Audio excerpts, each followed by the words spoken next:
Hi, this instructional video is about graphing linear equations using the x and the y intercepts. Graph using the x and y intercepts. On number 1, we have a linear equation that is in standard form. Standard form.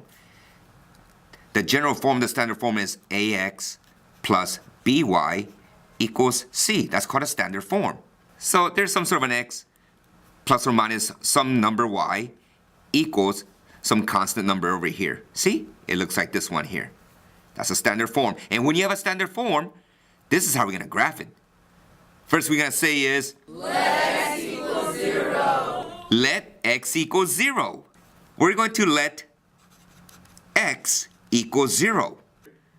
No more table of values here. No. Check this out. If you let x equal 0, this is like saying negative 6 times a 0 plus 4y is equal to 12. So anything times a 0 is a 0, so that's gone.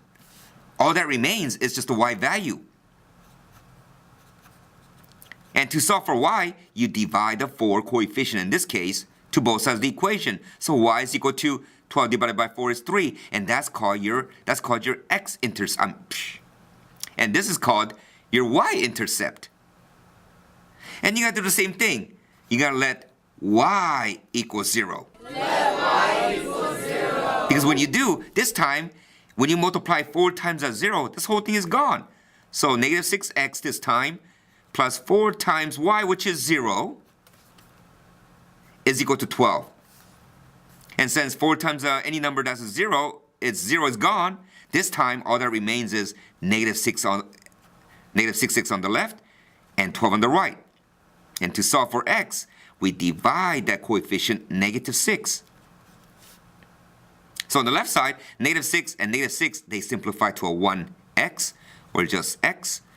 And 12 divided by negative 6, you know when you multiply or divide a positive and negative, it's a negative. And 12 over 6 is 2. And these are called the intercepts.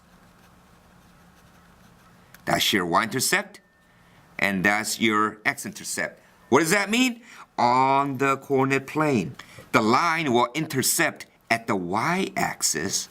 On the y, where will the line intercept or intersect or go through? On the y, where? At the 3. Since it's positive, from the origin, 1, 2, 3. Bam! And where will the line go through on the x-axis? At the negative 2. So from the origin, 1, 2 to the left. Bam!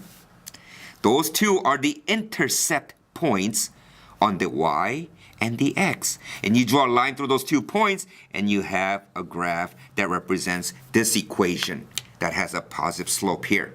Did you see that? Why don't you try number 2 this time on your own? Okay, so again, this is in standard form. And when something is in standard form, it's so much easier to graph using the x and the y intercepts. So how do you find the y-intercept? You let x equal 0. That's right. So you let x equal 0. When you do, since 2 times 0 is a 0, all you're going to be left behind is just the y. And look at that. You already could see what the y-intercept on the graph will be. It's a 10. And you do the same thing this time with y. Let y equal 0 to find the x-intercept. So when you let y equal 0, it's like saying 2x plus 0 equals 10. So that's nothing. So it's just 2x on the left equals 10. To solve for x, you could do the mental math. 2 times what is 10? Well, if you divide the 2, you'll see that x equals 5. Those are your 2 intercept points on the x and the y axis. So here comes the coordinate plane. Where will the line cross at the y-axis? On the y is 10. 5, 10. Boom! And where will the line intercept on the x-axis? At the positive 5. 5. Boom! So this time, we have a line that's going down left to right, real steep like. And that's how you use the x and y intercepts to graph these two linear equations.